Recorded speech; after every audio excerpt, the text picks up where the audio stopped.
sobrang importante sa akin ang project na to. Not because bumalik sa work, but because special to dahil kay Sir Deo. This project ginawa ko, it's because of Sir Deo. Sadly, wala siya ngayon to see this outcome.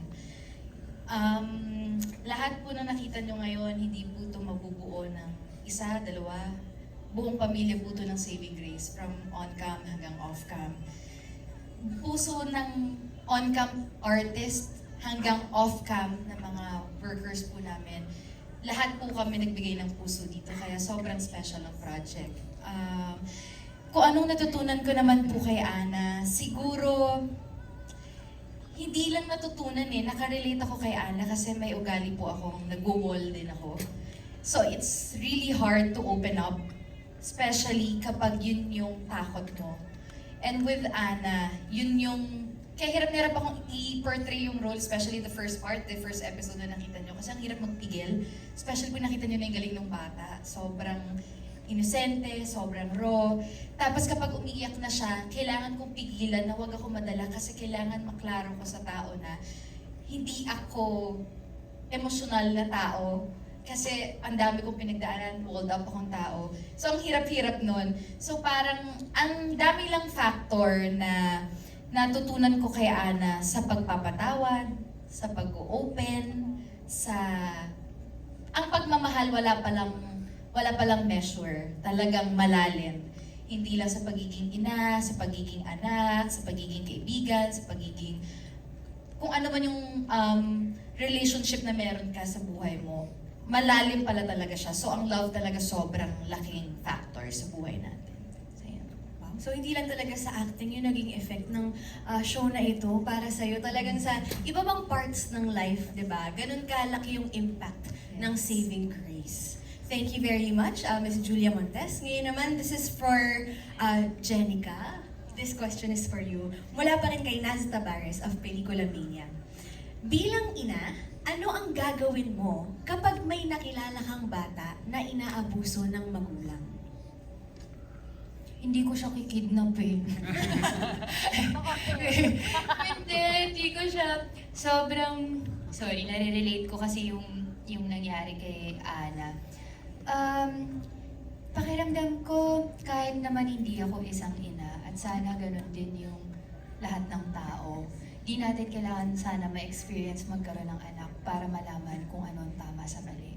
Para magkaroon ng lakas ng loob na lumapit sa mga taong mas may alam kung ano ba at paano solusyonan ang mga bagay. Kasi iba din kasi yung child abuse. Kumbaga sa ibang bansa, may makita ka lang na batang nagtitinda.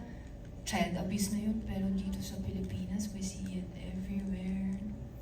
And minsan kahit kausapin natin sa kanila, parang na-ingrain na rin na normal na lang yung ginagawa nila. So, syempre dyan, kasama dyan yung prayers, pero syempre, kilos-kilos din. Huwag tayong magtatakip ng tenga, hindi tayo wala naman akong connection dyan lalo na kung first hand mong na-experience at nakikita. So ikaw, you're someone na who would do something, talagang magte-take action kapag may nakita kang bata na inaabuso. Yes, take action talaga. Kasi ang salita ng naawa ko, sana maligtas ko siya. Salita lang naman yun hanggat hindi mo ginagawa ng paraan. Napakalayo dun sa character mong kinaiinisan namin kanina pa. Oo. Sundutin ko na rin, Jenica, kasi nga ang daming talagang, kayo ni Christian, talagang inis na inis daw. Ganon. So, of course, this is a mark na sobrang effective ninyo dun sa roles ninyo. Gusto niyo bang mag-react din dun sa mga sinabi nila sa inyo? Thank you. Sorry po. I guess hindi ko maililipad yung character if not because of our directors, Direct FM and Direct Dolly and si Danix na talagang nagbigay ng oras para sagutin lahat ng mga tanong sa isip ko kasi nung una ko itong ginagawa, para akong sabog. Hindi ko alam kung Hindi ko alam kung paano ilalapat yung mga paa ko dun sa shoes ng character. But sa patience nila, umokay naman, awa ni God. Thank you. Salamat. Ayun. Thank you po. Mas pagrabi pa po ito ng pagrabi. Sana wag niyo akong pukpukin ng payong sa labas. So wala pa tong napapanood namin, wala pa yon. Abangan nyo pa. Wala, may tataas pa yung sungay ko dito. Ay! Yes, Jenica? Handa ako sa bashing. Parang pakiramdam ko kapag hindi ako nakakuha ng bashing, baka hindi ko nagawa ng tama yung trabaho ko. Sana talaga sulit. Kasi yung role ni Sarah talagang mentally draining. Yeah. Sobrang gusto na namin Mentally draining talaga siya. Ang hirap kapag ilalagay mo yung sarili mo sa posisyon na kailangan mo ng lalaki para mabuhay. Na parang trinabaho mo na hindi maging ganun. Trinabaho mo yung lakas mo na kaya kong tumayo mag-isa, tapos ibabalik mo yung karakter mo sa isang babae na hindi kayang tumayo sa sarili niyang paa kung wala yung nobyo niya. Ang hirap. Yung feeling kong taon kong pinaghirapan na pagtagumpayan dahil sa isang proyekto, kakalimutan mo na lang ulit para magawa mo ng wasto. Yun. Kumbaga taliwas to sa values mo as a person, pero para sa karakter, kinailangan mong ilagay yung sarili mo ulit dun sa ganong sitwasyon. So, grabe yung sakripisyo na yun, no? Na ginagawa ng actors natin sa Saving Grace. So, we can see na hindi lang to basta-bastang project talaga, napakalalim din ng pinagdaraanan ng ating mga actors. And congratulations dahil napaka-effective, at sobrang believable talaga pag pinapanood namin kayo. Okay, thank you for your sacrifices. Yes, hindi madali yung ginagawa ninyo. And this time naman, let's go to Mr. Sam Milby. Hi, Sam! Gulat siya. Hi! Hi, Sam. Good evening. Hello daw, sabi ni Ate Shar Opulencia. She's sorry she can't be with you today. Yes, but this is for you, sabi niya. Sabi ng nagtatanong, oo, Sam. Ano ang mga pinaghuhugutan mo ng inspirasyon para maisabuhay ang karakter mo sa Saving Grace? O, di ba sa'yo talaga napunta yung malalim na Tagalog sa, let me translate. Saan yung hugot ko para sa character ko? Where do you draw inspiration from to bring life to your character? No one specific actually eh. And salamat sa mga press na nandito and sana nag-enjoy kayo. And para alam nyo, sa second episode, dun kami lalabas ni Ate Shawi, ako, and Elise. But yung hugot ko para sa character ko, actually wala namang tao. I mean, there's no one that I'm grabbing my inspiration from. I actually, sa mga directors namin actually, yung si Direk FM, si Direk Dolly. Hindi ba bitter ka dito? Ex lang. And kahit pa paano na nakaka-relate ako sa character ko.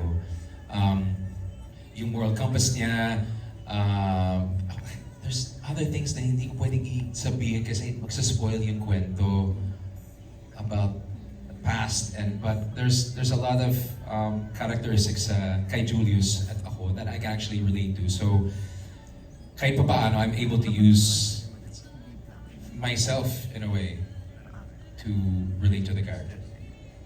So, bawal pa po sabihin kung ano yung character niya, no? Basta episode 2. I feel like episode yung 2 daw. mga gusto kong sabihin, may spoilers eh, so...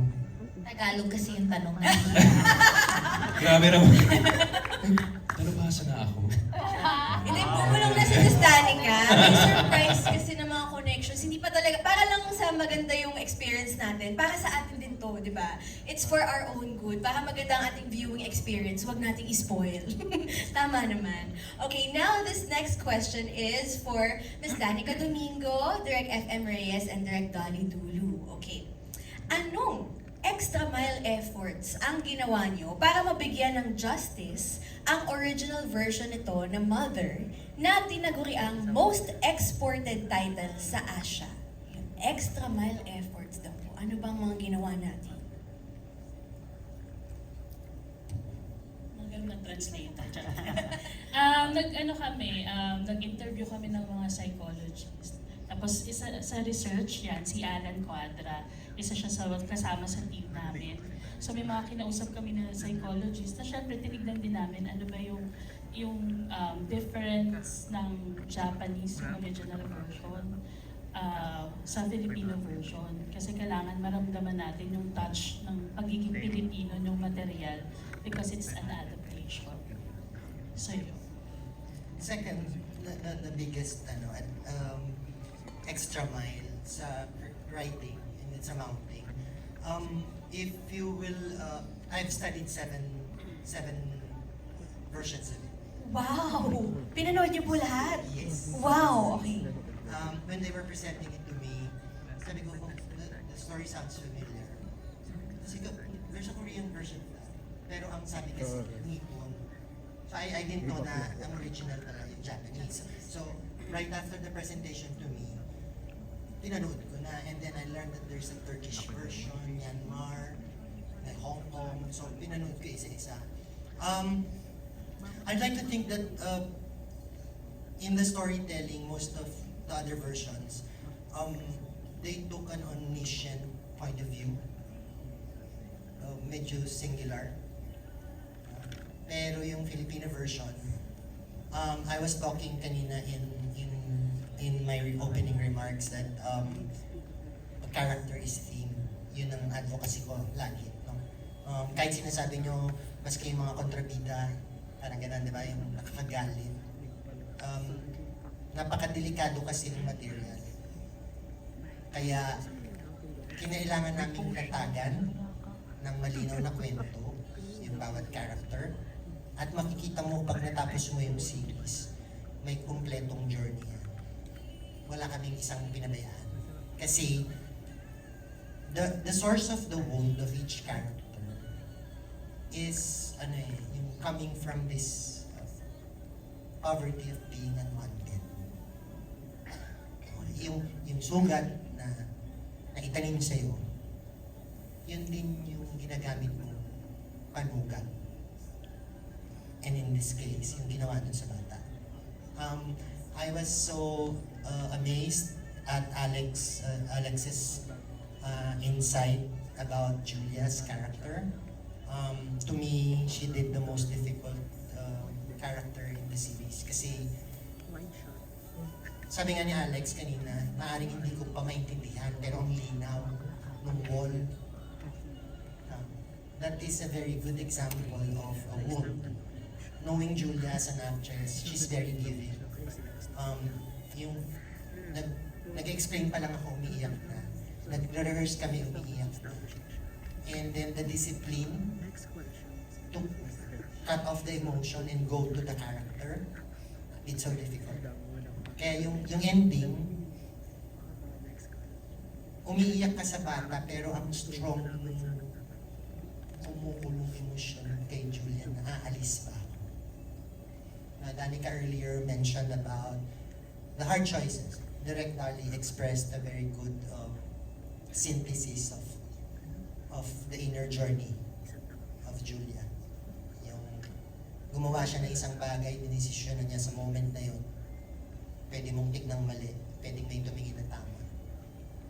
Pero ikaw, pag nakaharap ka na sa punto na you have to save somebody, you have to love somebody, you have to do something. Hindi mo alam kung anong tatakbo sa isipan mo, kung saan ka aanong na decision. So, that is a very, very, hindi lang extra mile. Ang hirap gawin. Ang laki-laki kasi, pag may iniwanan kaming isang bagay na hindi may ipaliwanag, susugat yun sa manonood. And if our advocacy is, to embrace the abandon, walang exclusion. Yes, ang ganda, no? Grabe talaga yung extra mile. Hindi lang, kumbaga, ginaya yung ibang versions. Ito talagang pinag-isipan bawat character may arc at talagang tatapusin. Nakaka-excite kasi hindi tayo mabibitin sa ending. Yes, go ahead, Direk Dolly. Yun, siguro dadagdagan ko lang yung sinabi nila. Feeling ko, sa ibang versions kasi ng character, it was really focused on Anna and the kid, the teacher and the kid. Pero sa version ng natin sa Pilipinas, we really took, hinimay yung bawat karakter na parte ng kwento. Kumbaga, yun nga, kasi the topic of the series is very delicate in terms of kung ano yung magiging epekto niya sa manonood. Mali yung ginawa, masakit yung ginawa, pero gray area siya eh. Depende din sa character. Depende rin sa point of view ng mga characters. So gusto namin dito, in-expound talaga natin yung rason kung bakit sila umabot dun sa puntong iyon at kung bakit at that particular moment, ganito yung point of view nila doon sa nangyayari. And I think doon kasi magaling yung Pilipino, diba? Doon tayo magaling, doon sa, minsan kahit yung mga audience, hindi mo man kailangan i-explain, pero i-explain ko. Diba? Para walang, para clear, kasi syempre, the topic is very sensitive, child abuse, diba? And it's very relevant in the Philippines, even though if we don't wanna admit it, diba? Yun nga yung lagi sinasabi, nakikita pero wala tayong ginagawa. Same yun sa nangyayari dito sa Saving Grace. Nakikita pero karamihan walang ginagawa, pero may isang nakakita at may isang may ginawa. At dun sa pagkagagawa niya dun sa pagsasave niya dun sa kid na yun, it affected everybody else. And we really took time to explain or at least showcase yung mga different reasons at yung complexity ng desisyon ng bawat isa sa kanila. And which they did very well sa mga characters na to, even dun sa mga wala dito. Kasi lahat ng supporting cast, meron silang ambag at meron sila talagang pinupush dun sa kwento eh. Na very, yun nga, kasi dun sa Japanese version, nangyayari lang siya, pero hindi mo sila naiintindihan. Kasi ganun yung treatment nila. Sa atin, talagang pinapakita natin, sinasabi natin, binabackstoryhan natin yung bawat characters. Kasi nga, we want people to see the situation and decide for themselves if what they're doing is right or wrong. Kasi hindi kami nagbibigay na ito talaga yung dapat nating gawin. Kumbaga dito, binibigay namin yung, pinapakita lang namin at ang option ay nasa audience talaga siya. Sa paano niya iintindihin, kung kanino siya makaka-relate. Kasi everybody has in their own mind a reason why they're doing that. Diba? Even Chito and Sarah, kahit gaano kasama yung tingin natin sa kanila, pero meron silang pinanggagalingang characters. Even yung characters ni Sam at saka ni Elise, maiintindihan nyo sa future episodes, bakit ganun sila umabot doon. And even lalo kay Julia, kay sa character ni Anna na ang lalim talaga nung pinanghuhugutan ng character, kaya siya ganon sa simula. And even si Zia, yung Grace na walang kamalay-malay, pero makikita mo siyang lumalaki sa duration ng buong series na to. Lumalaki siya sa mata nyo, sa mata nating lahat. At yung sa paglaki niya, lumalaki din yung iba't ibang mga characters na hindi nila pala alam na meron silang problema. Nakikita lang nila na aapektuhan sila nung batang ito. Yung decision nito. So yun yung I think yung extra, super extra mile na binigay talaga ng creatives and the actors for this Filipino version. And thank you. DJ I, sorry, Yes, po. I just want to clarify that what we're saying now is